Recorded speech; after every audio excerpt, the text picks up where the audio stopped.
kemudian kita sudah belajar tentang berbagai aspek yang lain. Sekarang kita masuk ke aspek modeling, ya, modeling. Sebagian besar dari Anda saya yakin sudah pernah mendengar ini waktu belajar RPL, waktu belajar ngoding dulu, tapi kita lihat dari perspektif yang berbeda gitu ya. Jadi bagaimana kita menyikapi tentang yang berkaitan dengan modeling. Jadi dalam bidang keteknikan apapun, dalam bidang ilmu pasti biasanya tidak cuma sekedar ilmu pasti ya. Hampir di semua bidang sebelum melakukan sesuatu atau sesuatu biasanya membuat model dulu. Dulu pada tahun 90 saya dulu tuh bekerja di PT Dirgantara Indonesia, PT DI atau Nurtanio itu tahun 96 sampai tahun 2003 itu. Ya kalau bikin pesawat itu pasti dimodelkan dulu ya. Dimodelkan versi kecil, kemudian dimasukkan ke terowongan angin, ada masalah di mana, aerodinamiknya dan sebagainya. Dicoba berbagai macam model sampai ditemukan model yang sekiranya pas.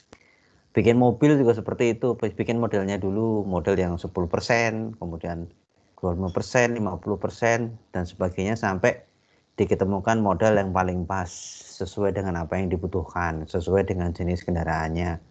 Arsitektur dulu sebelum ada software pun juga pasti mereka bikin maket dulu ya, maketnya bikin kecil, dibungkus kaca, biasanya kayak kaca akuarium itu ya, jadi semua orang bisa melihat apa yang akan dibangun, terus kemudian semua orang bisa memberikan pendapat mengenai maket tersebut.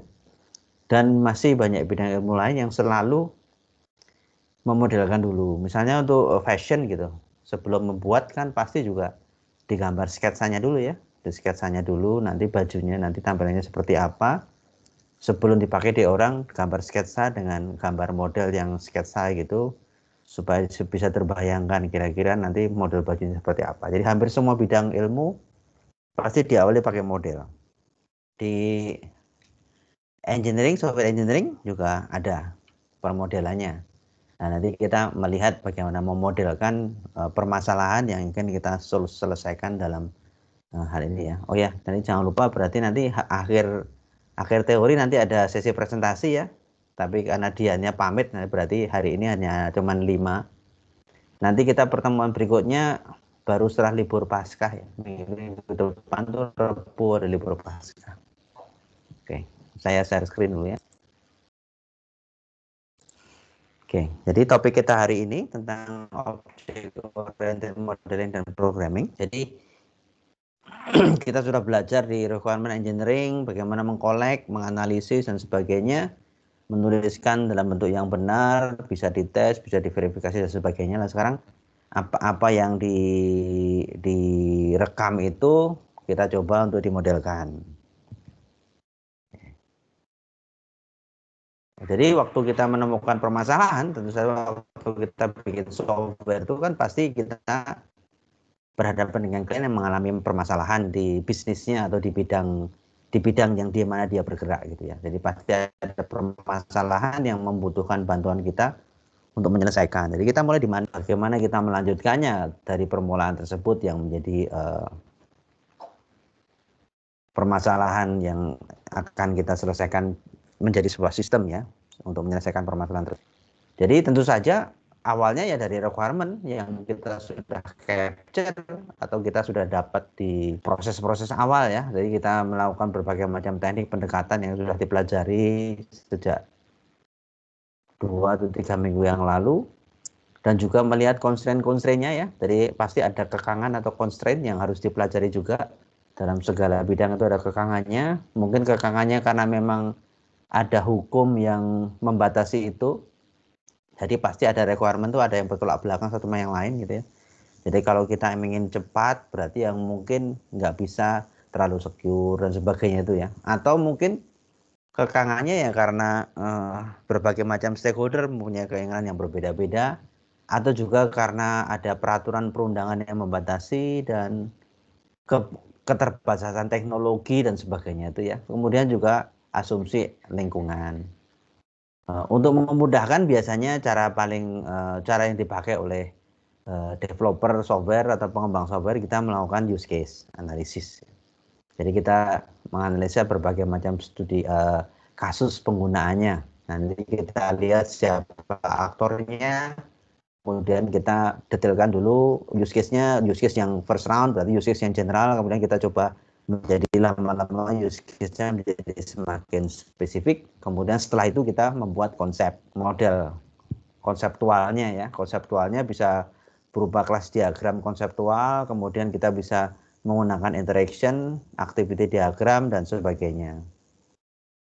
Terus kemudian kita detailkan lagi use case-nya setelah kita memahami atau memiliki pemahaman yang lebih dari berbagai macam permodelan yang dipakai, maka kita mulai mendetailkan dan membuat use case-nya jadi lebih realistis lagi ya.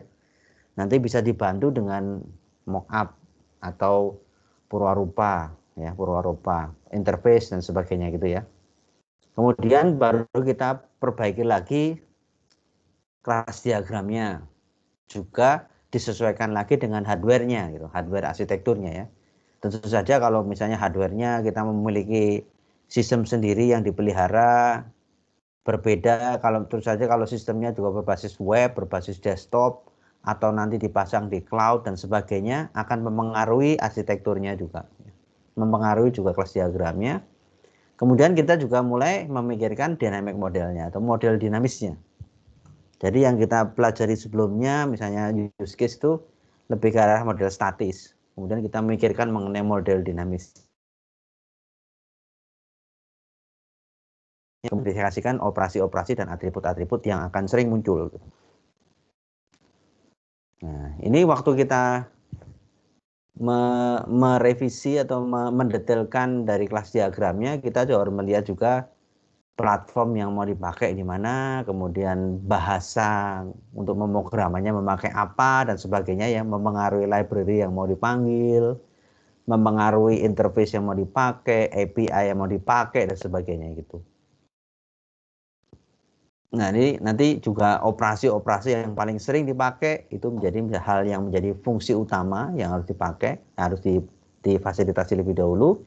Kemudian setiap operasi-operasi penting tersebut berarti ada kontraktualnya atau perjanjiannya, minimum requirement atau minimum spesifikasi atau minimum performanya seperti apa. Kemudian kalau ada yang namanya invarian atau sesuatu yang berubah-ubah dari setiap kelas atau objeknya kita pikirkan, kemudian barulah kita implementasikan dalam bentuk coding. Jadi pertama kali ya kita prinsip-prinsipnya ya. Jadi ini beberapa aspek sudah diajarkan sebelumnya, ada beberapa yang belum diajarkan atau akan dipelajari nanti setelah UTS ya. Jadi kita harus lihat masalah formalitasnya, rigorousnya dan sebagainya. Separation of concerns itu juga nanti akan dipelajari di aspek oriented programming nanti setelah UTS. Terus masalah modularity ya, kemarin kita juga belajar modularitas itu apa. Sesuatu yang modular itu berarti kalau kita mau nambah ya kita tinggal tambah modul aja. Dan diharapkan modul itu tidak akan mempengaruhi kinerja modul yang lain yang merupakan fungsi yang lain. Terus level of abstraksinya sampai di mana. Kemudian harus mengantisipasi perubahan. Nah, kemarin kan perubahan menjadi hal yang sudah pasti yang harus diterima. Pasti ada berubah selama perkembangan. Dan bagaimana incrementalnya maupun generalitasnya.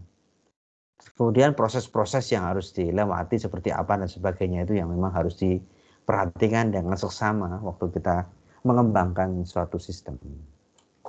Nah, biasanya kalau kita belajar itu kan kemarin juga waktu ada pertemuan dengan BCA tuh mereka biasanya mereka mengatakan kalau memperbaiki sistem yang sudah ada, mereka biasanya menggunakan pendekatan Scrum gitu. Tapi kalau membuat sistem yang sama sekali baru, mereka biasanya menggunakan pendekatan waterfall gitu ya. Nah, waterfall itu kan teorinya kayak gini ya.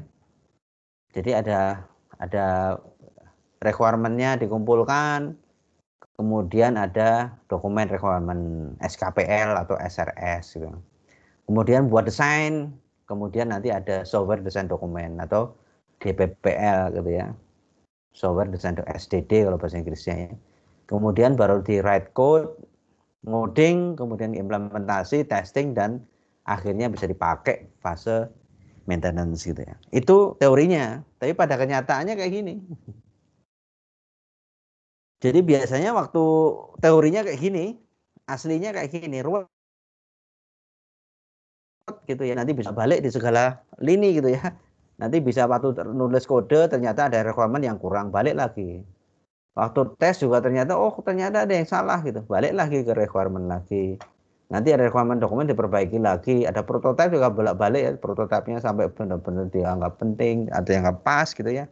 Kemudian desain juga nanti bisa berubah-ubah, nanti bisa muter lagi desain dokumen, coba diprototipekan lagi, ternyata ada masalah lagi di bagian requirement dan seterusnya. Di saat ngoding juga bisa ke salah dari requirement-nya, nanti waktu ngetesting juga ternyata bisa harus balik lagi ke coding, mungkin ada yang salah dan sebagainya. Jadi antara teori sama praktek ya, jadi lebih chaos lah, misalnya istilahnya chaotic gitu ya. Pada saat kita mengembangkan sistem pasti seperti ini. Kalau Anda misalnya waktu skripsi dulu kan Anda mengerjakan sendiri, jadi yang chaotic kan Anda sendiri, mau lompat mana-mana nggak masalah gitu. Nah, kalau di perusahaan dengan banyak timnya banyak orang kan, ini mengendalikannya jadi sulit nih.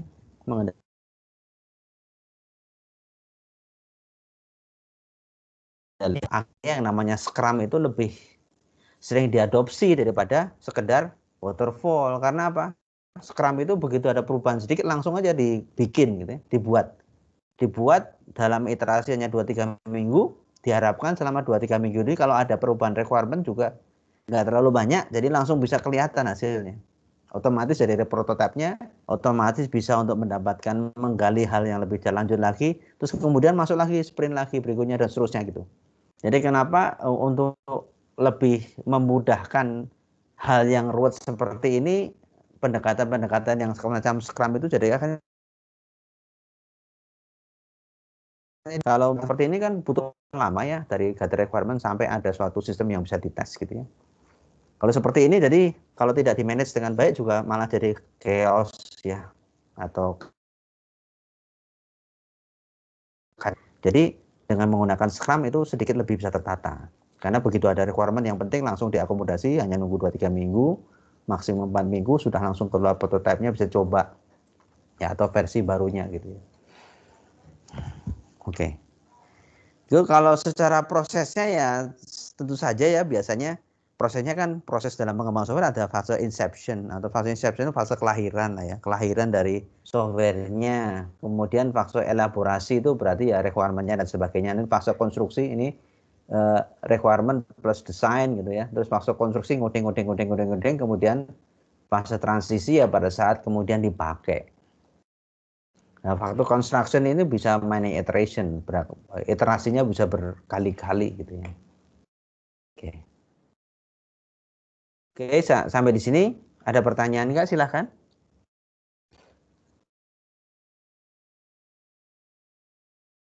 Jadi memang apa yang Anda pelajari selama S1 nanti yang teori-teori yang misalnya pendekatan spiral, pendekatan waterfall dan sebagainya itu nanti waktu pada saat dipakai beneran di industri mungkin bisa sedikit perubahan tergantung kultur dari industrinya gitu. Dan biasanya kalau industri yang masih baru, startup dan sebagainya itu mengadopsi Scrum itu mudah karena kulturnya baru, jadi mereka apalagi orangnya masih muda-muda gitu ya, diajak mengikuti sistem yang baru mereka mudah. Tapi kalau perusahaan yang sudah cukup lama, mungkin orangnya sudah bekerja cukup lama untuk mengadopsi pendekatan yang baru itu mungkin butuh waktu yang lebih sulit, butuh waktu yang lebih sulit ya prosesnya ya, penekanannya untuk membiasakan ke hal-hal atau pendekatan yang baru misalnya dengan menggunakan Scrum itu. Oke, jadi langkah-langkah yang harus dilakukan biasanya saya juga memberikan pesan bagi bimbingan saya kalau membuat sistem di suatu perusahaan ya, kita harus memetakan apa adanya sekarang gitu ya. Map out environment as is. Jadi lingkungan sekarang tuh dipetakan dulu. Apa yang sekarang terjadi itu dipetakan, baik yang online maupun offline. Meskipun masih belum ada sistem komputernya pun kan sudah ada proses biasanya. Ada sistem. Sistemnya bukan berarti komputer ya. ada sistem, ada SOP-nya lah ya. Proses itu pasti ada, meskipun semuanya masih manual. Itu dipetakan dulu, apa yang terjadi sekarang. Biasanya dibuat dalam suatu proses bisnis gitu ya, menggunakan notasi proses bisnis. Bisa yang terbaru tuh menggunakan BPMN ya, Business Process Notation itu, yang terbaru versi 2.0 gitu. Kalau Anda mau memetakan proses bisnis yang mau pakai sistem yang baru, bisa menggunakan yang pendekatan BPMN itu, BPMN 2.0. Apa yang terjadi, kenapa sering juga kalau bimbingan saya juga, kalau Anda membuat suatu sistem, suatu perusahaan, saya minta ya kamu tongkrongin gitu ya, tanya-tanya, memperhatikan apa yang sedang terjadi supaya bisa memberikan gambaran yang benar gitu, sistem yang ada sekarang. Terus yang kedua, nanti kalau sudah ada sistemnya yang baru yang dikembangkan itu, tadi berandai-andai ya, nanti kalau sistemnya sudah dibuat dan dipakai, proses bisnisnya seperti apa? Itu seharusnya itu harus lebih ramping, lebih cepat, lebih efisien daripada yang sekarang. Apa gunanya kalau ada sistem yang baru tapi ternyata malah jadi tambah repot gitu. Jadi dengan ada sistem baru nanti, meskipun belum dibuat ya, tapi nanti bisnis prosesnya akan seperti apa. Jadi bisnis proses yang lama nanti dianalisis, dipelajari, mana yang nanti bisa disederhanakan, mana yang bisa diotomatisasi, mana yang bisa lebih efisien dan lebih ramping dan sebagainya. Nanti menjadi proses bisnis yang diinginkan. Proses bisnis yang diinginkan. Nah, itu nanti dibicarakan dengan semua stakeholdernya, setuju gitu ya. Terus kemudian harus dibicarakan juga goals-nya atau tujuan dari sistemnya seperti apa. Jadi tujuan utama sistem dibuat itu apa? Jadi ya biasanya tujuan utamanya yang menjadi batasannya itu sesuai dengan permasalahan yang ingin diselesaikan. Jadi misalnya kalau tujuan utamanya meningkatkan sales misalnya ya, pasti tujuan utamanya berbeda kalau mereka permasalahannya mungkin banyak barang yang di stok itu hilang. Pasti beda ya. Jadi bisa misalnya mengurangi loss gitu bisa. Atau memang tujuannya untuk mengefisiensi internal proses dan sebagainya itu ya. Jadi goalsnya itu apa ini? Jadi tujuan utama itu akan menjadi fungsi utama yang akan difasilitasi lebih dahulu. Ya, itu jadi setelah itu tujuan utamanya terdeteksi, itu menjadi yang menjadi tujuannya, karena nggak mungkin bisa membuat sistem yang sempurna segala-galanya, segala macam ya, menyelesaikan semua permasalahan yang ada gitu ya. Harus dilihat yang menjadi tujuan utamanya apa. Kemudian action-actionnya atau langkah-langkahnya yang harus dilakukan apa. Kemudian mendefinisikan terminologi, membuat model, modelnya dibuat, modelnya sesuai yang akan kita pelajari ini, use case dan sebagainya. Kemudian challenge model. Jadi modelnya itu dikonsultasikan dengan berbagai pihak, terus kemudian menggunakan perumpamaan, misalnya andaikan dan sebagainya, itu untuk memastikan bahwa model yang dibuat itu memang bisa menangani atau menjawab tantangan yang memang dibutuhkan di sistem yang atau proses bisnis yang baru gitu ya. Terus kemudian nanti kalau memang dibutuhkan perubahan di modelnya, dimodifikasi saja gitu, supaya bisa sesuai dengan apa yang dituntut gitu. Oke. Ada pertanyaan sampai di sini, silakan.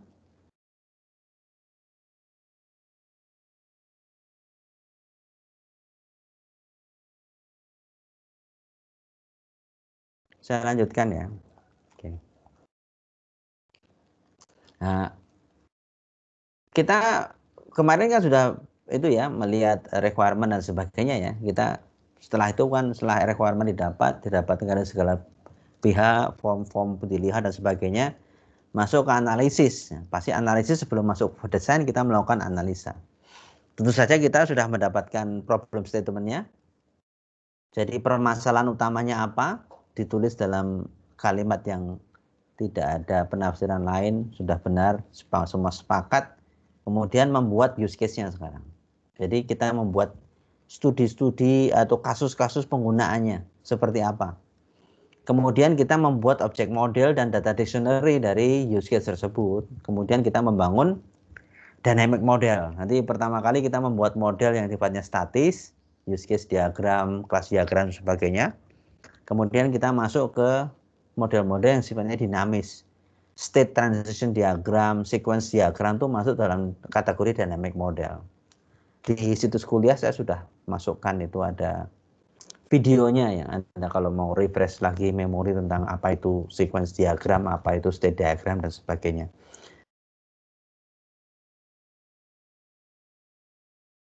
Itu harus baik yang static modelnya maupun dynamic model diiterasi terus, di challenge terus, atau dipertanyakan dulu apakah semua skenario dan semua kemungkinannya sudah pasti bagus dan sebagainya ya. Kemudian nanti kalau sudah berarti dibuatlah dokumen analisis.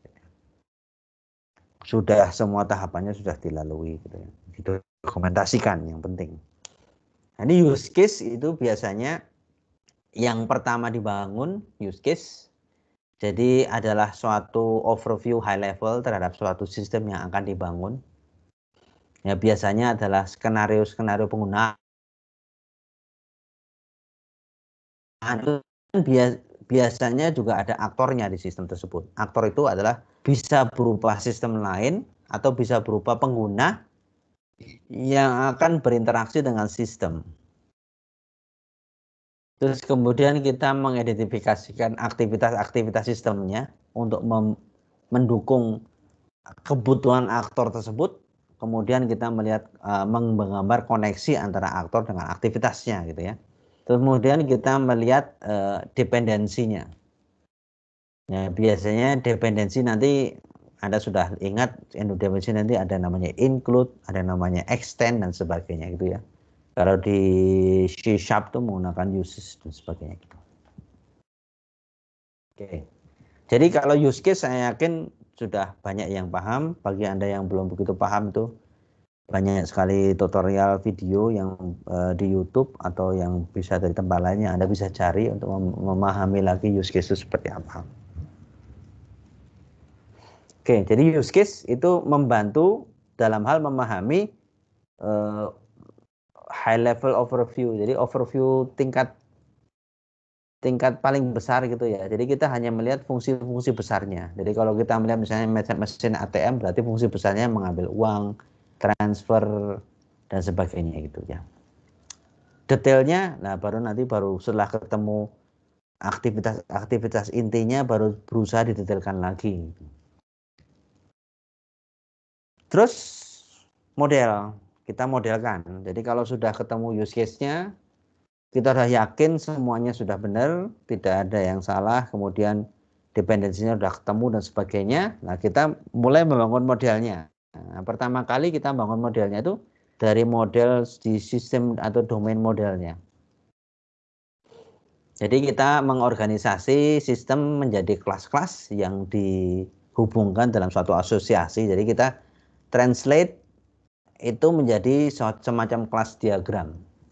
Dengan kelas-kelasnya itu berhubungan satu dengan yang lain yang sesuai dengan skenario atau skenario penggunaan yang terdapat pada use case yang sudah dibuat gitu ya. Nah, biasanya sifatnya itu statik. Jadi hubungan antara aktor dengan aktivitasnya itu selalu akan seperti itu dan tidak akan berubah gitu ya. Jadi sifatnya statik. Terus kemudian ini juga membantu dalam memecahkan sistemnya menjadi subsistem yang lebih mudah dikendalikan, lebih mudah dikelola nantinya gitu. Jadi fungsi-fungsi besarnya apa? Berarti fungsi besar itulah yang menjadi subsistemnya nantinya. Nanti akan menjadi classes atau kelas-kelas atau hubungan-hubungan yang sesuai dengan kondisi di dunia nyata gitu. Nah, Anda bisa melihat video yang sudah saya link yang berhubungan dengan modeling ini ya, domain model.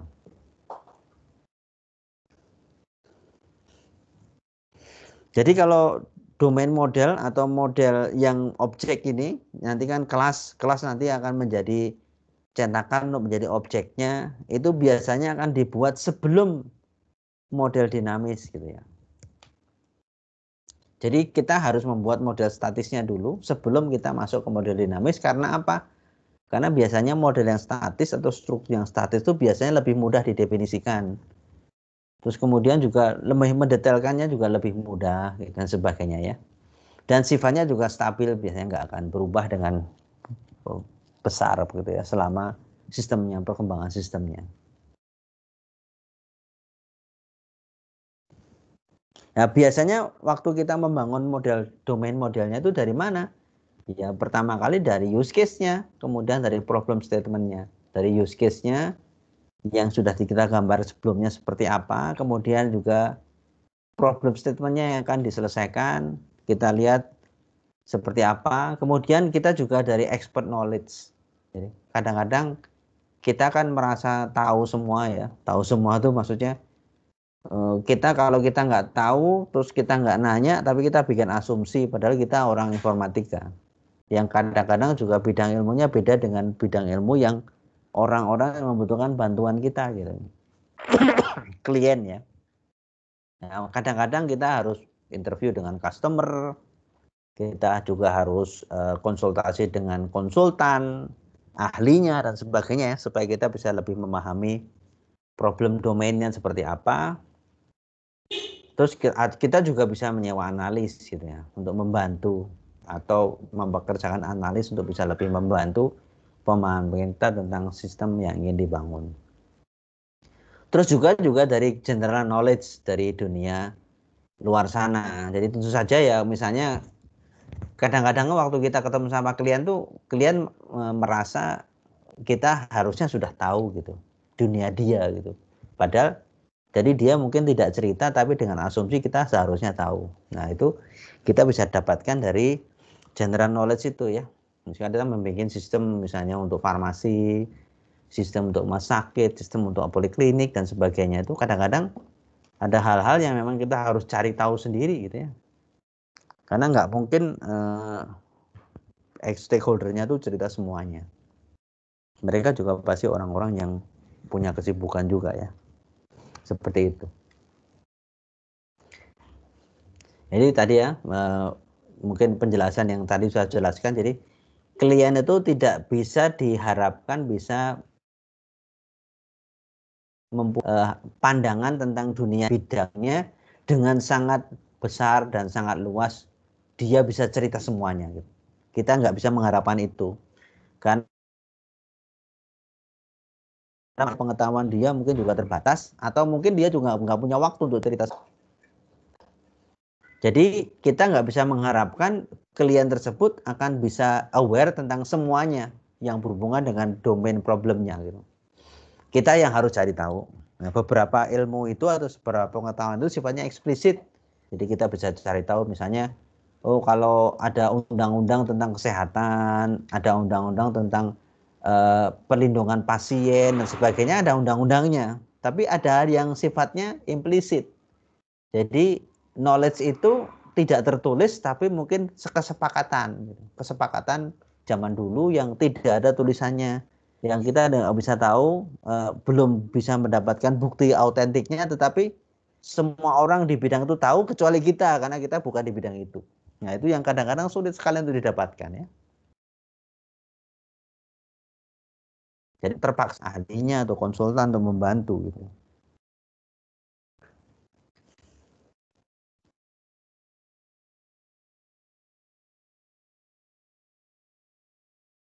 Oke, jadi bagian dari domain kita mengidentifikasikan kelas-kelasnya. Kelas-kelas dari use case ini apa saja? Kelas-kelas itu biasanya adalah kata benda.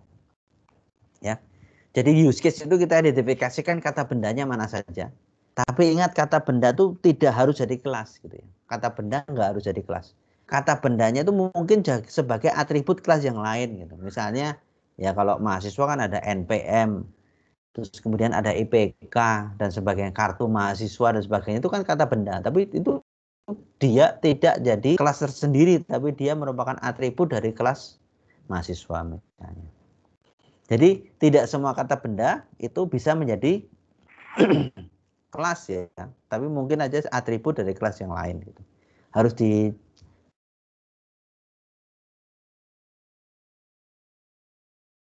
dispesifikasikan kelas-kelasnya, kemudian hubungan antar kelasnya, asosiasi. Kemudian nanti untuk setiap dari kelas tersebut kita detailkan data dictionary-nya.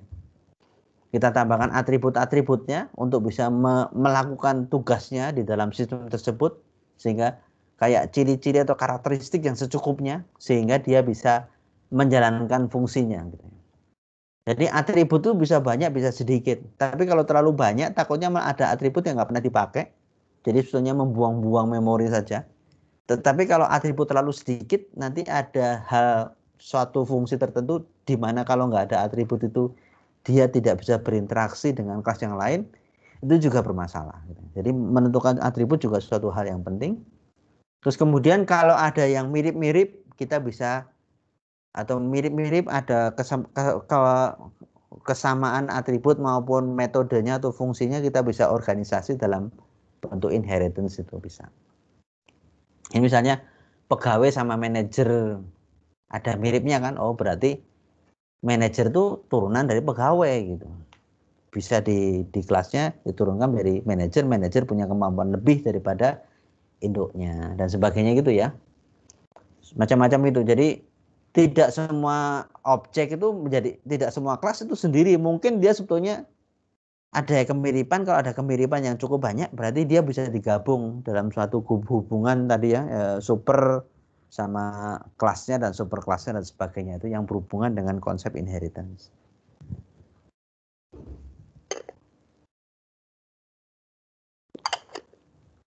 Untuk bisa memahami ini memang butuh pemahaman lebih ya, pengetahuan lebih dan jam terbang juga.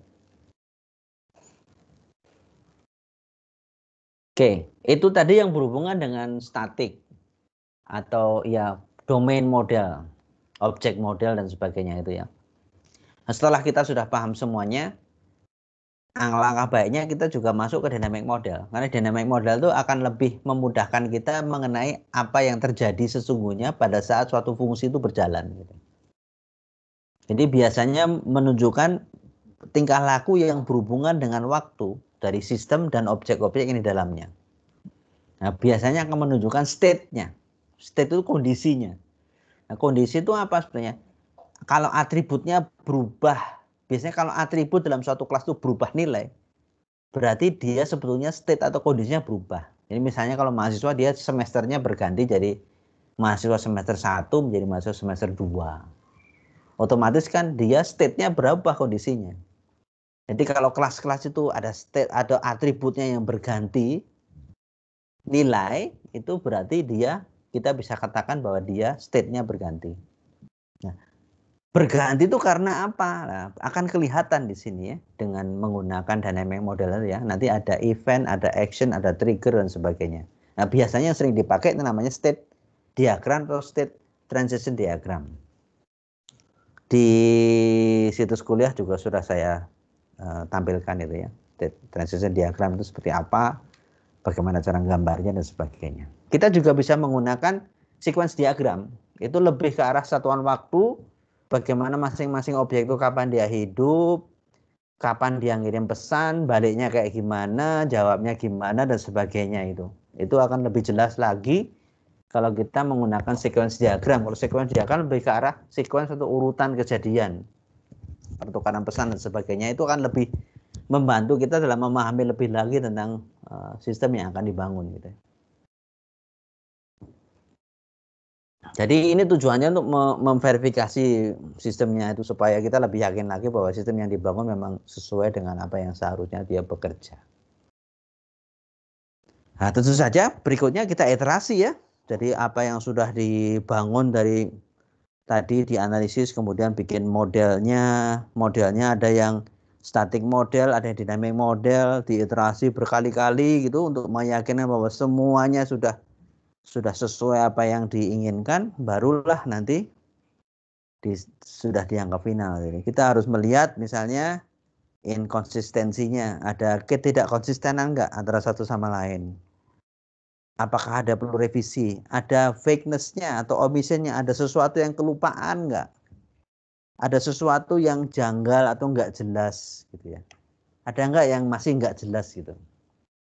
Turut direvisi. Kemudian setelah itu kita memfinalisasi modelnya dengan customer. Tentu saja customernya yang mempunyai knowledge lebih gitu ya. Mungkin bukan ownernya, tetapi mungkin yang staff teknisnya yang tahu banyak gitu ya. Divalidasi lagi untuk lebih meyakinkan bahwa itulah model, itulah yang memang diinginkan. Jadi nanti kalau sudah dapat respon yang bagus dan konsisten juga responnya, barulah kita mulai membangun sistemnya. Oke. Sampai di sini ada pertanyaan nggak?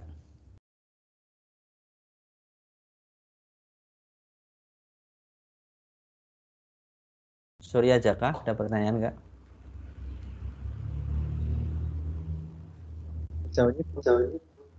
Belum ya. Yohanes Alvinika?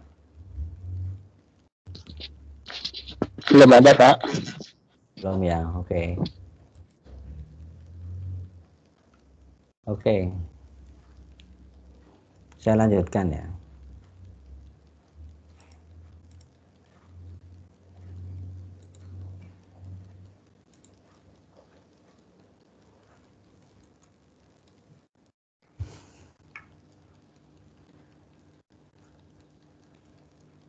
Nah, nanti juga waktu kita membangun objek model, kita harus juga menambahkan objek-objek tambahan sebagai pembantu gitu ya. Kalau kita waktu bikin objek model di awal itu kan objek modelnya ya sesuai skenarionya, kita belum memperhitungkan ada tambahan-tambahan objek yang bisa membantu. Jadi misalnya kita harus memikirkan objek yang sebagai controller gitu, yang menjadi pengendali. Ada objek yang mengendalikan sensornya. Misalnya kalau ATM juga ada sensor untuk membaca kartu ATM gitu ya, atau sensor untuk mengambil gambar, atau sensor untuk mengambil sidik jari dan sebagainya, itu juga harus diperhitungkan. Kemudian aktuator itu berarti sesuatu yang bisa melakukan sesuatu. Contohnya kalau di ATM yang berarti yang benar-benar bisa mengeluarkan uang gitu ya, aktuatornya. Kalau robot berarti yang benar-benar bisa kita minta untuk memindahkan sesuatu, untuk memegang sesuatu dan sebagainya, itu yang memang sesuai dengan apa yang diinginkan oleh sistemnya. Nah, itu objek-objek itu yang harus ditambahkan kalau sebelumnya belum terpikirkan gitu ya. Jadi kan tidak mungkin hanya sekedar berjalan dalam komputer dan nggak ngapa-ngapain gitu. Dia pasti bisa melakukan sesuatu kalau sistemnya benar gitu ya. Jadi kalau misalnya sistem kereta api, di palang kereta api misalnya, dia benar-benar bisa membuka dan menutup untuk mengizinkan mobil lewat atau tidak dan sebagainya di jalan raya dan sebagainya itu ya. Terus misalnya kalau sistemnya sistem lampu merah, berarti dia bisa mengendalikan durasi lampunya, hijaunya berapa detik, merah berapa detik dan sebagainya. Dan sebagainya itu sesuai dengan tujuan sistemnya. Jadi berbagai objek-objek tambahannya harus diperlukan, ditambahkan.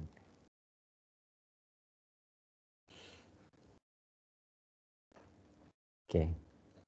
Nah ini tentu saja semua ini harus difasilitasi biasanya untuk menggunakan meeting biasanya, pertemuan ya.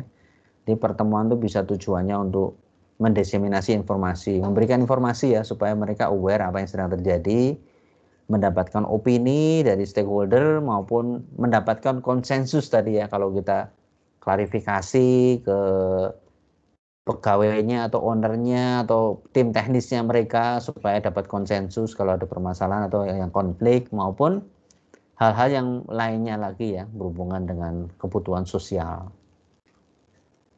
Ya biasanya kalau requirement, kalau meeting itu biasanya harusnya ada agenda, kemudian ada pimpinannya, kemudian ada daftar aksinya, terus ada ringkasannya. Itu yang jadi setiap meeting untuk bisa mengklarifikasi sesuatu, untuk mencapai konsensus dan sebagainya, itu biasanya seperti ini, semuanya terekam dengan baik. Terus kemudian juga proyek-proyeknya juga harus ada daftarnya. Jadi semacam semua isu-isu atau permasalahan atau hal-hal yang perlu diketahui harus masuk dalam daftar, ada tanggalnya, ada deskripsinya, ada statusnya. Kalau ada yang belum terselesaikan tadi assign ke orang untuk bisa memastikan dia terselesaikan dan sebagainya. Isu-isu yang penting itu harus didaftar, masuk daftar semakin tinggi nomornya atau semakin kecil nomornya biasanya semakin urgent harus diselesaikan dan sebagainya. Nanti kalau sudah selesai atau ada resolusi berarti statusnya close gitu.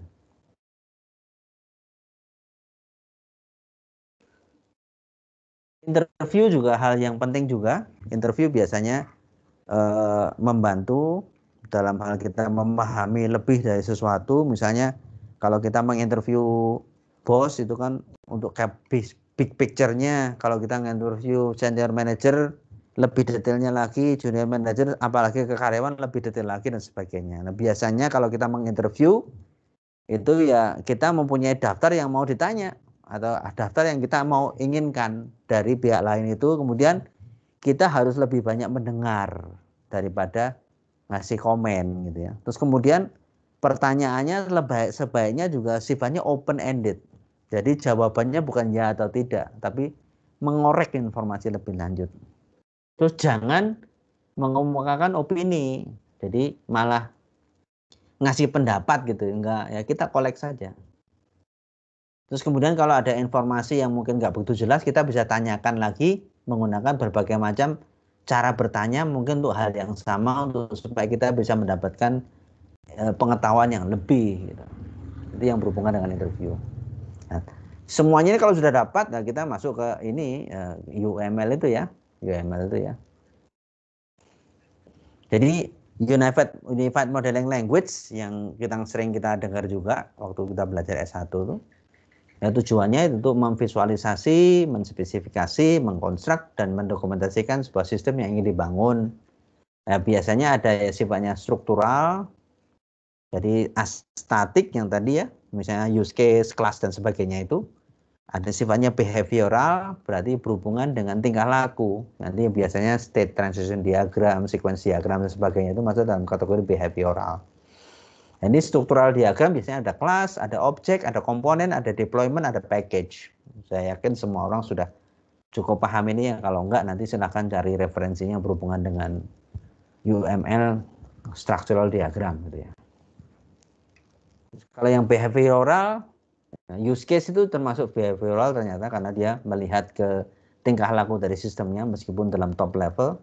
Nanti ada interaction diagram bisa menggunakan sequence, the collaboration, state chart, activity, dan sebagainya yang menunjukkan tingkah laku dari sistemnya.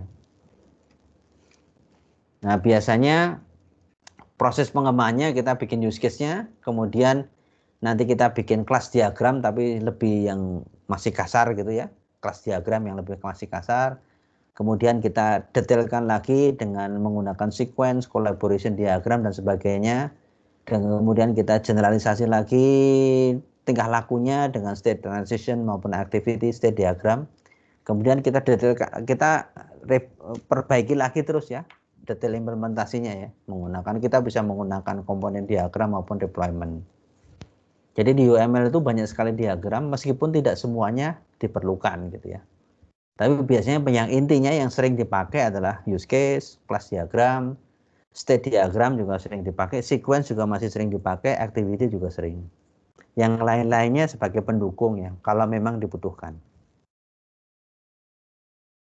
Ini use case ya. Biasanya untuk user interaksi, jadi bentuknya use case diagram, biasanya tujuannya untuk high level use case, ada use case yang sifatnya extended, dan sebagainya. Jadi ini biasanya melihat fungsi-fungsi yang visible, yang dilihat oleh user atau dilihat oleh sistem eksternal. Fungsinya bisa besar atau kecil dan sebagainya gitu ya, tergantung kebutuhan. Nah nanti kita harus melihat juga ya tujuan dari usernya untuk itu ya. Kalau kita misalnya memakai ATM, tujuannya kan untuk mengambil uang, untuk mentransfer dan sebagainya. Tapi di dalamnya sebetulnya ada fungsi-fungsi lainnya yang mendukung gitu ya, yang mungkin tidak terlihatan oleh usernya tetapi harus dibuat gitu.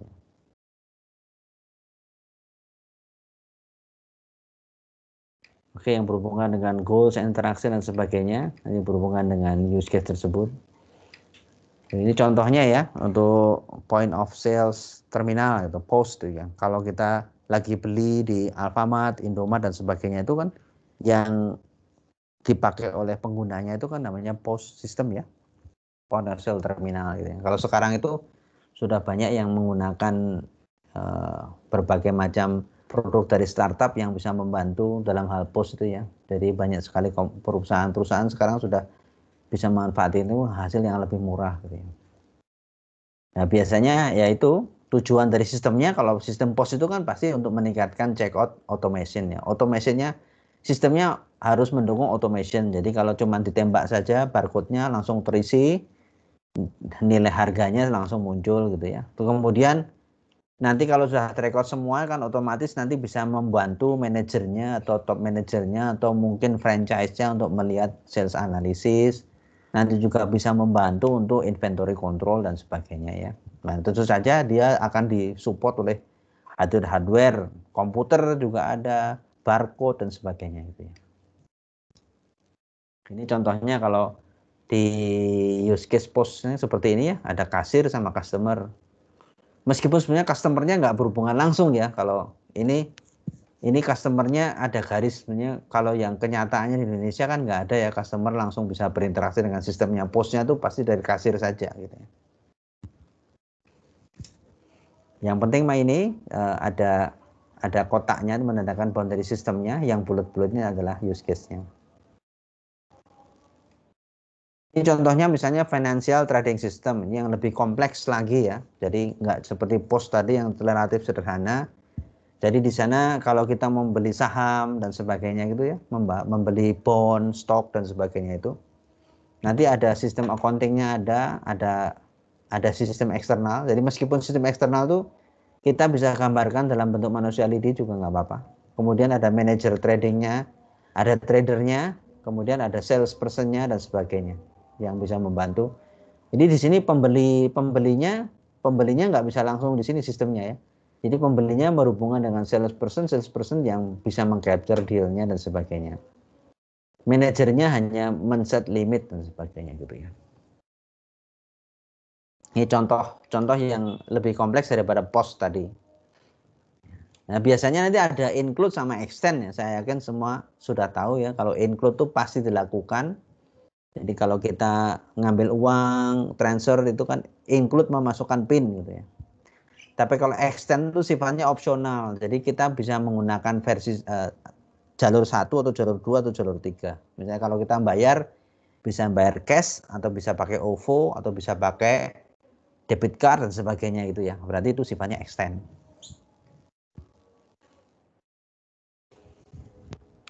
Ini yang berhubungan dengan boundary. Jadi biasanya aktor itu di luar boundary ya.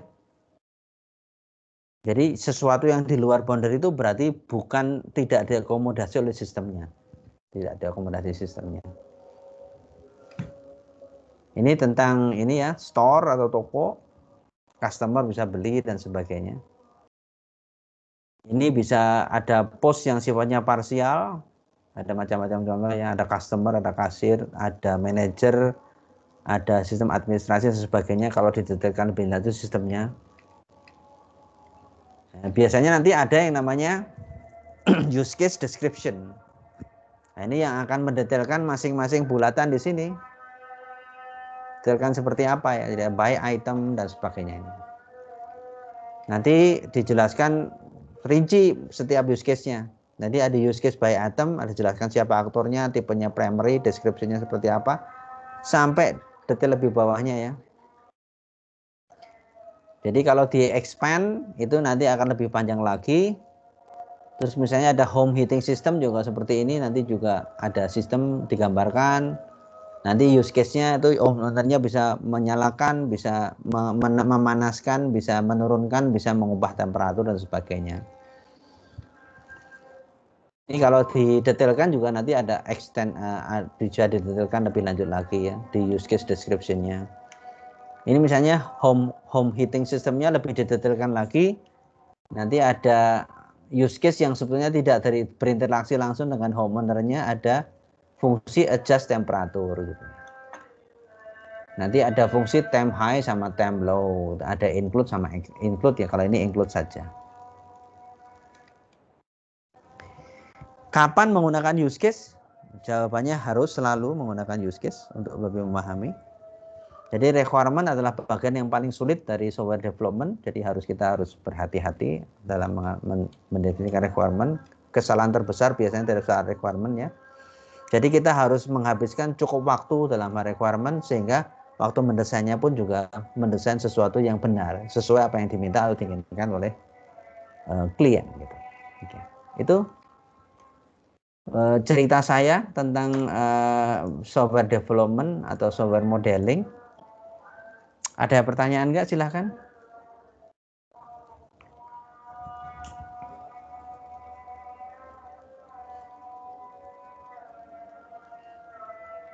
Satria Nusa?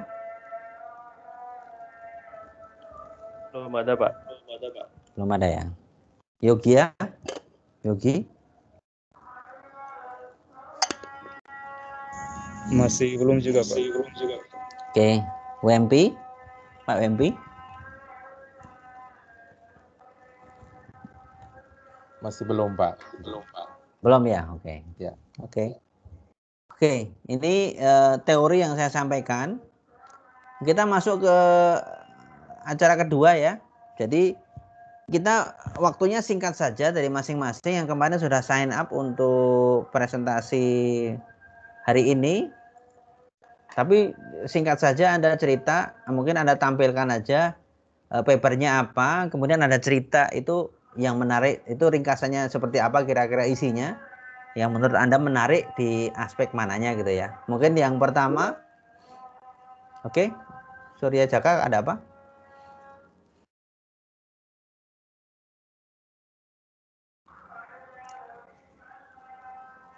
Pak, saya Oke, bentar, Pak. boleh. Silahkan. Kalau ada yang mau sholat dulu atau izin sebentar boleh, silahkan. Oke, saya mulai dari ini ya, Tirsa ya. Urutannya kemarin. Ya, selamat sore, Pak. Silakan Tirsa. Saya share PowerPoint atau papernya ya, Pak? Share papernya aja dulu. Oh, ya.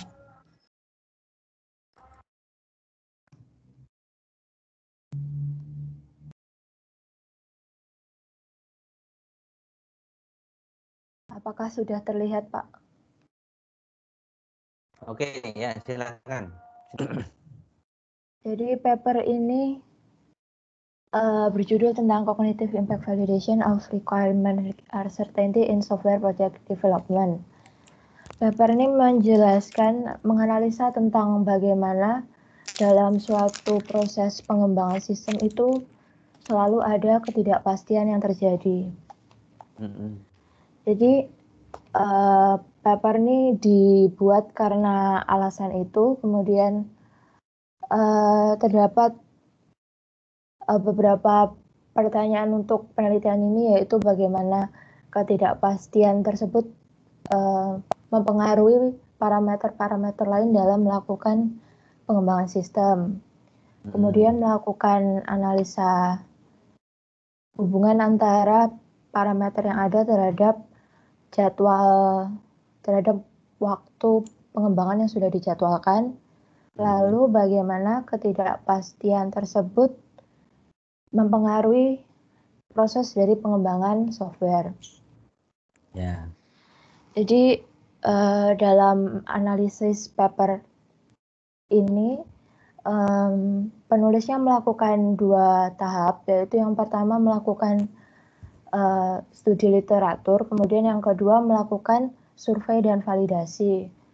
Dalam melakukan studi literatur menggunakan model konseptual seperti yang ada pada gambar, yaitu menganalisa ketidakpastian, di mana apakah ketidakpastian tersebut mempengaruhi dari terjadinya kecacatan sistem atau mempengaruhi kebutuhan yang diperlukan oleh sistem dan juga mempengaruhi waktu pengembangan sistem. Dan dari keempat parameter ini nantinya akan dianalisa apakah mempengaruhi waktu sebenarnya yang dibutuhkan untuk menyelesaikan pengembangan sistem tersebut. Ya. Kemudian Ini paper tahun berapa nih? 2021 seingat saya Pak, sebentar. 2020 Desember. Ya. Oke. Kemudian dari melakukan analisa tersebut, yang dilakukan adalah mengamati bagaimana ketidakpastian dalam kebutuhan, kemudian bagaimana pengaruhnya, dan akhirnya nanti akan dilakukan validasi. Dari ketidakpastian yang terjadi terdapat dampak, yaitu pada biaya dan juga jadwal dari proses pengembangan sistem tersebut. Terdapat hasil dari analisa tersebut juga mempengaruhi apakah proyek tersebut dapat diselesaikan lebih awal ataukah proyek tersebut diselesaikan dengan budget yang lebih rendah daripada yang diperkirakan, dan juga mempengaruhi biaya dan jadwal yang diperlukan dalam pengembangan.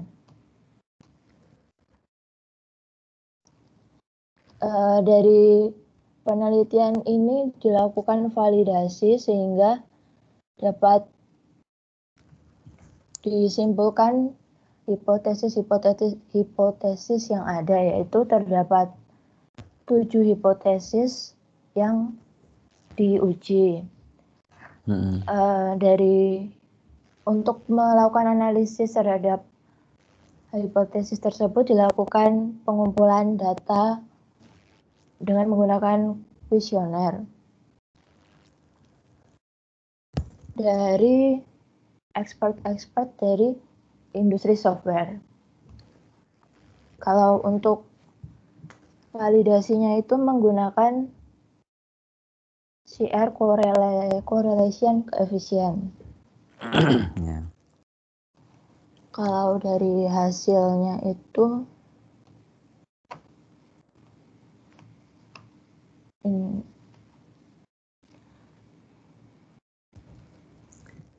saya boleh lihat PPT saya tidak, Pak? Ya, boleh. Silakan.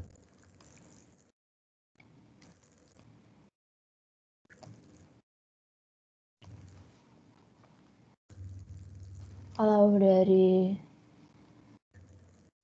hasilnya itu ditemukan bahwa terdapat hubungan yang positif antara ketidakpastian kebutuhan dan parameter lainnya. Kemudian ketidakpastian kebutuhan tersebut dapat mempengaruhi peningkatan kebutuhan yang sebenarnya, mempengaruhi juga peningkatan waktu penyelesaian, dan peningkatan tingkat cacat pada proyek yang dihasilkan. Kemudian berbanding lurus juga terhadap jadwal penyelesaian proyek. Jadi semakin besar ketidakpastian yang terjadi, maka jadwal penyelesaiannya akan semakin molor, begitu Pak. Oke. Kemudian dari kesimpulannya, industri perangkat lunak perlu menganalisa dan mengidentifikasi ketidakpastian tersebut sehingga dapat dihasilkan proyek yang mendekati atau sesuai dengan perkiraan yang diperkirakan oleh pembuat software. Begitu Pak intinya. Oke. Kalau menurutmu bagian yang paling menarik yang mana ya?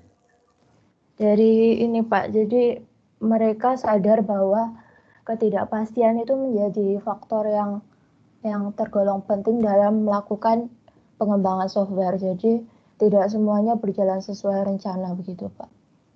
Oke, terima kasih. Makasih ya, Desa. Terima kasih, Pak. Tolong ini papernya sama PPT-mu di-upload di Microsoft Teams ya. Oh iya Pak. Oke. Di Microsoft Teams aja kan bisa di-attach gitu ya. Ya, terima kasih Pak. Ya. Karena hari ini si Dian pamit, berarti ke Megawati ya. Silakan Megawati. Berikutnya. Pak, sebelumnya ini mohon maaf, ternyata saya baru tahu paper saya dan paper Tirza itu sama. Oh, ya nggak apa-apa, Tapi nggak apa-apa. tapi Nggak ada apa-apa, beberapa yang saya ini, Pak. nggak Yang apa-apa, nggak apa-apa. saya share screen atau nggak usah, Pak? Nggak apa-apa, share di sini nggak apa-apa, nggak apa-apa. Ya, silakan, silakan. Nggak apa-apa.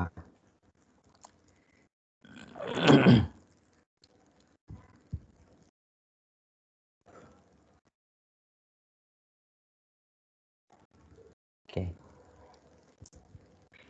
Oke, karena ini sama mungkin Megawati bisa cerita yang belum diceritakan Tirza tadi apa yang kira-kira menurut Megawati bagus, silakan. Kalau saya sih secara keseluruhan dari awal sampai akhir itu saya mirip sama Tirza, tapi saya di sini mau cenderung ke konseptual modelnya, Pak. Nah, Ya. Nah di sini tuh karena saya masih bingung requirements uncertainty itu gimana.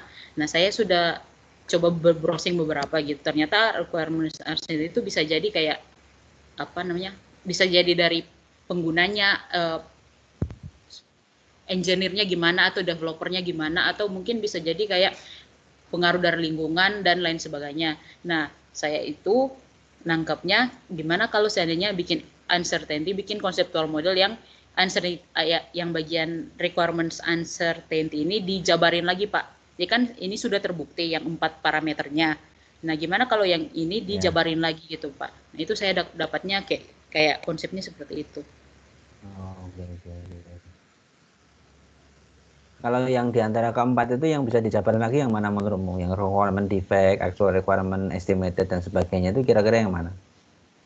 Kalau menurut saya sih, Pak, yang estimate schedule time, karena kan kalau berhubungan dengan waktu kan kita nggak bisa prediksi. Tapi kalau actual requirement itu karena balik lagi ke penjelasan Bapak sebelumnya, semakin tinggi orang menjabarkan, semakin banyak pengalaman orang menjabarkan tentang semakin banyak orang yang terlibat dalam project software development, maka kayak pengalamannya itu semakin bertambah. Jadi untuk kecenderungan kesalahannya itu semakin sedikit, Pak. Kalau saya pikirnya gitu. Oke. Terus ini sebetulnya bedanya estimated schedule time sama delayed schedule time itu apa sih? Nah, itu sama, saya juga bingung, Pak, sebenarnya di situ.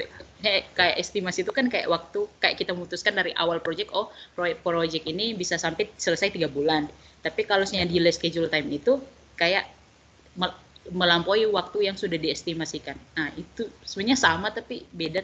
Tapi gimana, Pak? Saya juga bingung di situ sebenarnya. Oke. Oh ya, oke. Jadi mungkin nanti kalau lebih tertarik lebih lanjut ya silahkan nanti dieksplorasi lagi ya. Oke. Kalau Megawati sudah nyiapin PPT atau enggak? Kalau saya enggak, Pak. Soalnya saya kayak langsung komen. Oh ya, nggak apa-apa. Sip. Oke, terima kasih. Terima kasih, Pak. Ya. Berikutnya Yogia, silahkan. Mungkin bisa share screen-nya dimatikan ya, Megawati.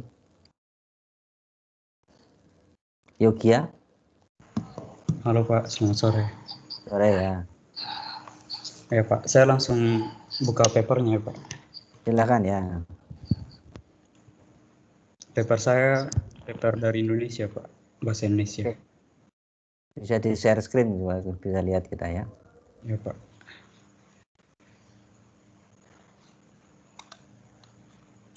Apa sudah terlihat Pak? Oke, sudah. Kurang besar aja kayaknya. Oh ya bentar. Dilebarkan ya.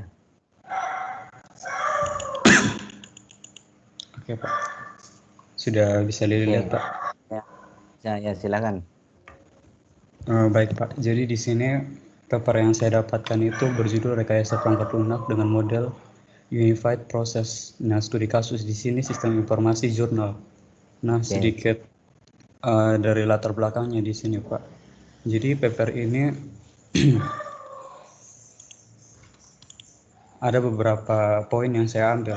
Yang pertama itu adalah model-model analisa dan perancangan sistem terstruktur sudah mulai ditinggalkan karena tidak relevan lagi dengan paradigma berorientasi objek. Kemudian dari paper ini juga UML merupakan pemodelan yang menjadi standarisasi analisa dan perancangan sistem berorientasi objek yang itu adalah bahasa pemodelan dari UML. Nah, di sini juga UML hanya berisi diagram-diagram dan notasi-notasi, tidak menjelaskan mengenai kerangka kerja dan proses rekayasa perangkat lunak. Gitu, Pak. Itu ya kalau dari paper ini. Nah, tapi di sini juga dijelaskan bahwa itu kelemahan dari UML tadi. Lalu dia menggunakan kerangka unified process karena tadi UML dia hanya memuat diagram-diagram dan juga notasi-notasi, tidak ada kerangka kerja di dalam paper tersebut. Nah, itu jadi untuk studi kasus di sini sistem informasi jurnal di sini mereka digunakan pada sistem untuk mempublikasi artikel ilmiah kayak gitu, Pak. Jadi sistem ini dimulai ketika seseorang menulis atau mengirimkan artikel ilmiah kepada suatu penerbit jurnal.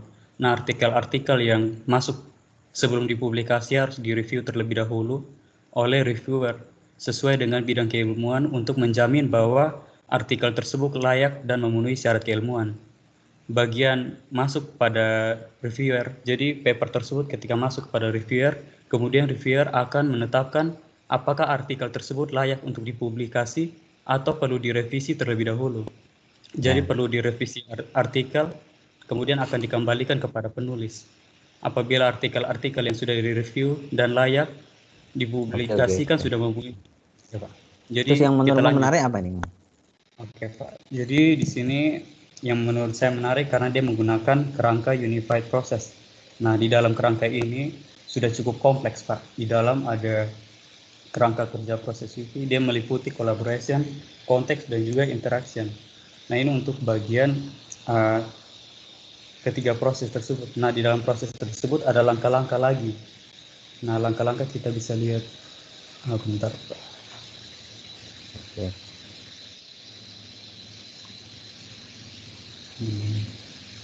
Iya, Pak, di sini. Jadi di sini ada 4 tahapan dari kerangka UV ini. Jadi yang pertama inception phase, kemudian elaboration phase, constitution phase, dan juga transition phase. Nah, di sini untuk yang pertama dia memfokuskan pada menetapkan batasan dan visi dari proyek. Nah, untuk tahapan yang kedua dia fokus pada sistem dan juga arsitektur.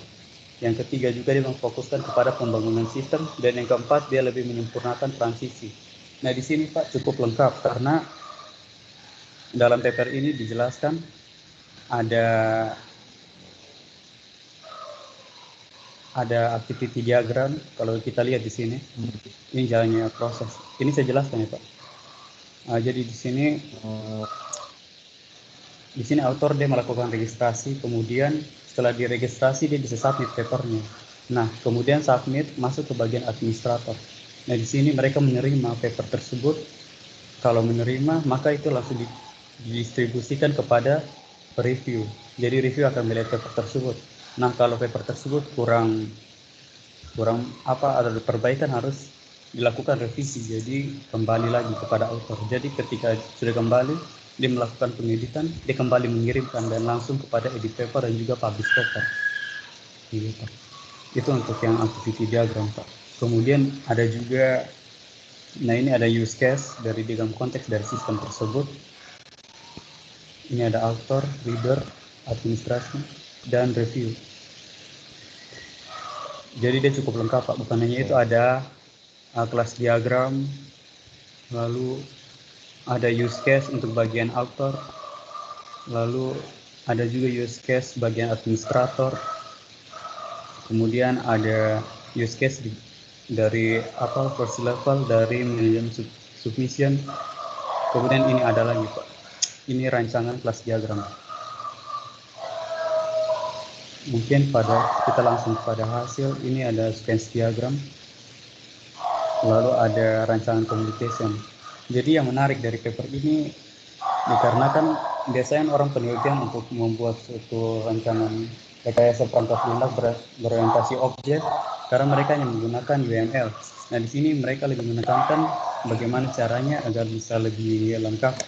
Gitu. Jadi mereka menggunakan UV. Nah, hasil yang didapatkan dari paper ini, United Process menyediakan kerangka kerja yang cukup lengkap. Jadi kerangka tersebut tadi ada inception, elaborasi, konstruksi, dan juga transition. Jadi di situ lebih ditekankan kepada rancangan-rancangan diagram-diagram dari UML yang ada, lalu kerja proses tahapan tersebut agar dapat menangkap rancangan sistem secara keseluruhan pada setiap tahapan. Jadi kesimpulan yang didapat dari paper ini, UV sebagai kerangka kerja proses rekayasa perangkat lunak terasa cukup ringan dan tidak terlalu membebani pengembang dan juga proses-proses yang tidak terlalu penting. Seperti itu, Pak. Oke. Jadi mungkin nanti ya teman-teman yang lain perhatikan kalau Anda membuat kesimpulan tuh jangan menggunakan kata cukup ya. Cukup itu subjektif loh. Kalau cukup tuh sebenarnya kan nggak begitu. Kalau dia ini orangnya masih menggunakan kata cukup ringan sama cukup lengkap gitu ya. Cukup lengkap itu seberapa cukup? Nggak susah kadang-kadang. Jadi mungkin lain kali kalau Anda sendiri bikin paper jangan menggunakan kata-kata yang nggak jelas itu ya. Sudah cukup baik gitu. Kalau baik ya baik, cukup ya cukup gitu kan. Itu kalau Indonesia kan kadang-kadang campur aduk itu ya. Cukup baik, cukup lengkap gitu. Jadi mendingan langsung aja. Lebih lengkap tuh berapa sebelumnya berapa jadi berapa, ada angkanya itu jadi lebih meyakinkan lagi. Itu ya. Tapi ini bagus papernya. Jadi semoga memang ada ilmu yang didapat. Memang itu salah satu pendekatan ini. Proses itu juga ada, bisa lebih lengkap dan lebih meyakinkan lagi gitu ya. Lebih detail gitu. Oke, terima kasih ya Yogi ya. Baik, Pak. Terima kasih. Tolong di attach di Microsoft Teams-nya ya, papernya. Ya, Pak. Ini PowerPoint juga sudah saya buat, nanti saya kirim sekalian. Kita di attach dua-duanya ya. Bentar, Pak. Ini mau dikasih keluar. Oh ya, sudah.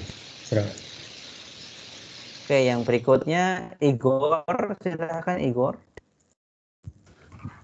Ya, good evening, Pak. Ya, silakan.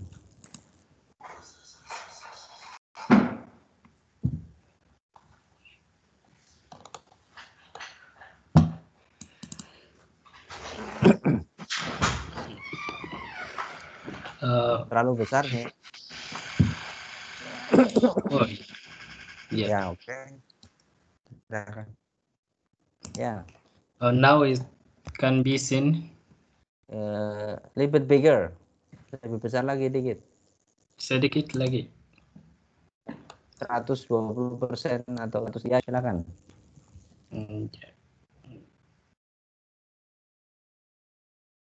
Yeah, the research is entitled Generative Software Model Development, a Domain-Driven Design Perspective. This study has been done by some authors. Within they use object-oriented domain design, which they have a purpose to develop a software.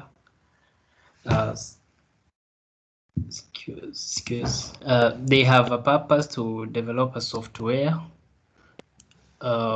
They focus to develop a program sequentially around a suitable environment. Within it, capture all the desired components and can be specific for implementation. The principal objective of is sorry. Yeah, it's like it has been stopped. Sorry, I want to do it again. Yeah. Yeah, I didn't see that it was stopped. Yeah.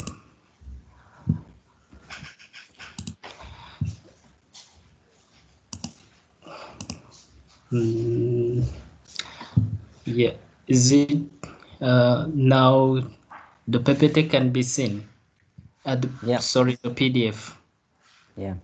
Okay. Yeah. Sorry. Yeah.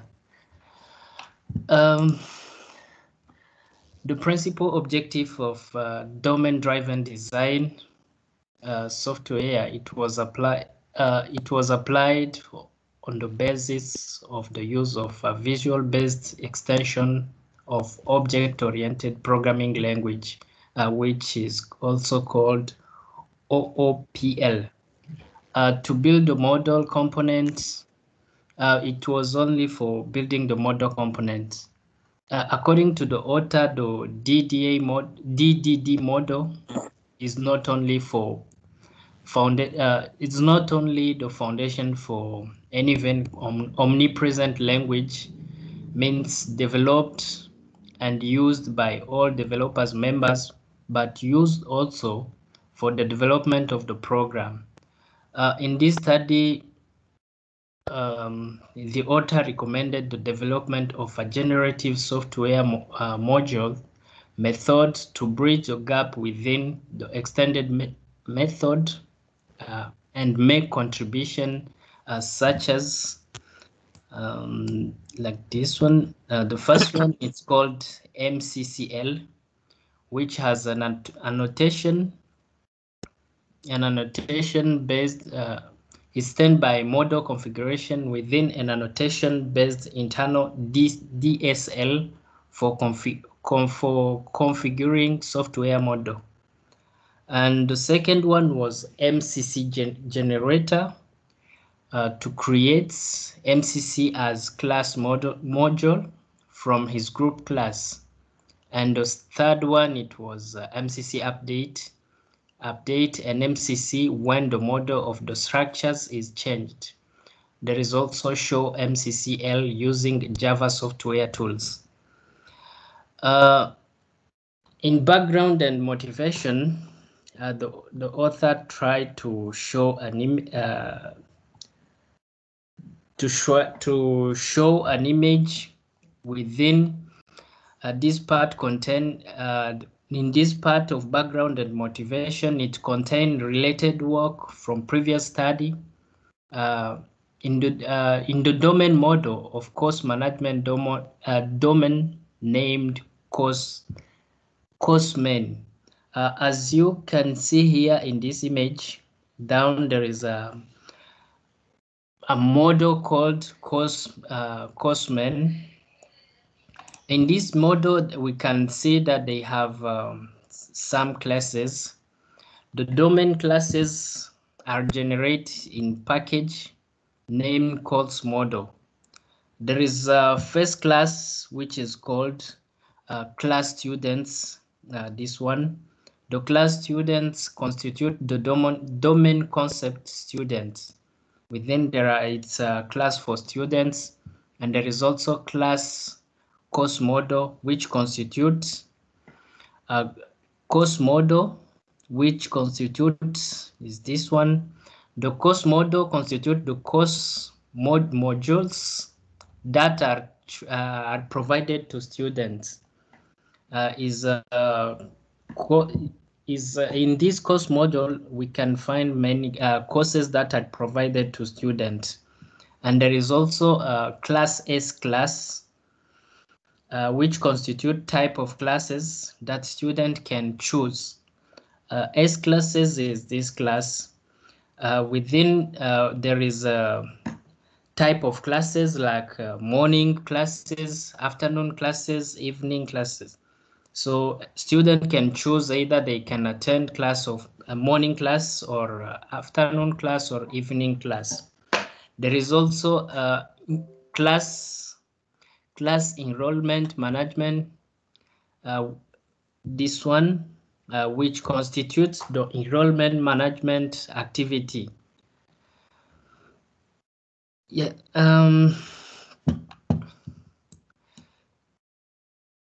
Sorry. Yeah. In this one, the author continued to explain about how he made his model. In preliminary, the author tried to explain a little bit about properties from basis for configuration of language.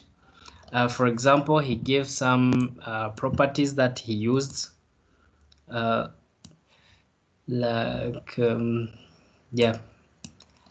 like this one here that we can see here. It's a configuration that he used. Is map.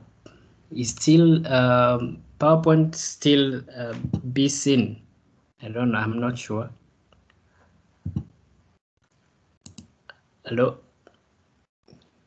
I cannot understand, but Igor, can you state just what the interesting part of the paper? What is the interesting part? The interested of that paper is just the author used drive domain. He used a method that I'm not used to see, which is called domain-driven design, just to build a model. In this one, he used the object-oriented programming language for coding his project. Where in this model configuration class language, we can see that there are some codes that the author used to make his research or his study. Okay. Yeah. Okay, thank you. Yeah, thank you so much. So remember, Igor. Yeah. During the sidang thesis, your thesis must be in Indonesian language. Your presentation must be in Indonesian language. You know that, right? I heard about that, but if I will use Indonesian, I think I will prepare PowerPoint in Indonesia. Yes. And I think it will be a little bit a challenge, but I hope I will make it. Ya, nanti kalau sidang tesis itu harus bahasa Indonesia ya.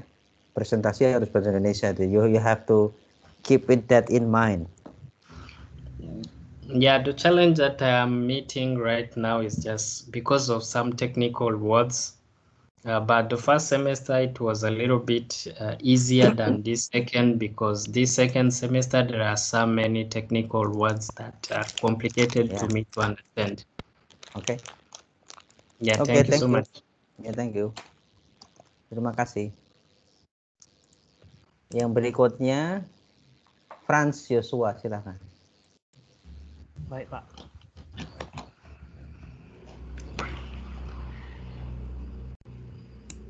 Sudah muncul belum, Pak? Oke, kurang besar aja. Oke, ya. Nah. Silakan. Oke. Di sini judulnya tuh Framework to Measure Agile Software Process Effectiveness in Critical System Development dari Mourad Mounir dan kawan-kawan. Di paper ini menjelaskan tentang bagaimana menerapkan sistem perangkat lunak dengan menggunakan pengembangan Agile. Agile. Oh, bacanya Agile. Agile, ya. Penulisan paper ini di sini melakukan pembandingan dengan penelitian lain dengan menggunakan Agile. Terus yang buat saya suka dari kata-kata yang dari paper ini, di sini ada dikatakan bahwa sistem Agile itu menjadi sangat populer dikarenakan telah terbukti nyaman dan menjadi suatu tantangan membangun sistem perangkat lunak yang berada di era yang menggunakan metode yang tidak konvensional. Terus sistem Agile ini berfokus pada penyampaian sistem perangkat lunak dengan menggunakan nilai paling banyak sesuai dengan kebutuhan dari pelanggan. Kapan sistem Agile ini diterapkan? Jika terjadi suatu sistem kritis, yang mana sistem kritis itu jika suatu sistem yang gagal yang dapat membahayakan kehidupan bisnis atau misi yang telah dibuat oleh sistem. Terus untuk mendapatkan nilai dari kerangka dari kerangka Agile ini dapat mengukur dengan sumbu tingkat kekritisan serta proses-proses itunya. Jadi untuk pengukuran efektivitasnya itu dibagi menjadi 3 sumbu. Yang pertama itu adalah tujuan proyek, yang dimana tujuan proyek ini untuk memenuhi jadwal yang dirancangkan dalam ruang lingkup pekerjaan. Yang kedua itu kualitas produk, di mana pada kualitas produk ini yang perlu dicari itulah tingkat bug yang rendah agar tidak menjadi masalah yang kritis. Baru yang ketiga itu adalah tujuan kinerja proses, di mana tujuan ini untuk mencapai hasil dari perspektif organisasi atau proyek. Terus untuk bagaimana cara menerapkan kerangka agile. Jadi agile Pak, agile atau agile Pak? Ini ada telepon lagi jawab. Silakan lanjutkan. Agile, yaitu yang pertama itu adalah agile. Yang pertama itu mengukur kekritisan sistem dengan menggunakan sumbu tingkat tinggi. Yang kedua itu mengukur ketangkasan proses dengan menggunakan sumbu ketangkasan proses. Yang ketiga itu mengukur kualitas produk dengan keberhasilan proyek dan tujuan organisasi adopsi proses. Yang keempat itu menganalisis akar penyebab masalah kualitas. Yang kelima itu menyelidiki dampak dari praktik agile yang diperkenalkan untuk mitigasi jika proses agile adalah akar penyebabnya. Mungkin itu dari saya, Pak. Oke, ini dari jurnal atau conference ini? Kayaknya conference, Pak. Oh, berapa halaman ini ya? 8, Pak. Oke, kayaknya kalau sekilas tuh kayaknya yang nulisnya agak kurang profesional ya. Jadi ini kalau Anda lihat di halaman 1 coba. Halaman 1. Abstraknya terlalu singkat ya kan? Iya, Pak. Terus kalau Anda lihat di kolom 2 paling atas itu ada Beck et al 2001 tuh ya. Beck et al itu yang nah itu sebetulnya itu APA itu padahal citasinya kan yang lain sudah benar 1 2 gitu ya. Kok iya, yang Pak, itu enggak gitu. Jadi kan kayak campur aduk gitu ya. Tapi yang di tinjauannya dia buat gitu, Pak. Yang gitu. membandingkan itunya dia buat kayak gitu juga, Pak. Makanya berarti sebetulnya mungkin nyampur ini dia. Kalau sekilas sebenarnya kurang bagus tata tulisnya. Mungkin ya konferensinya kurang itu ya. Kalau di bagian bawah halaman 1 lihat apa? Bagian paling bawah di footernya halaman 1.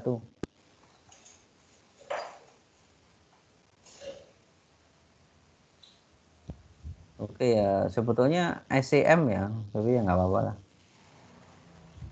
Oke. Terima kasih ya. Iya Pak, sama-sama Pak. Ya. Yang tadi presentasi silakan upload paper, kalau mungkin ada PowerPoint juga boleh di-upload di Microsoft Teams-nya ya. Oke, kalau begitu sudah 5, nanti yang pertemuan kedua sisanya yang belum, plus tambah lagi yang tadi hari ini pamit, berarti 7 mahasiswa, tapi minggu depan libur dulu ya, minggu depan libur Paskah ya.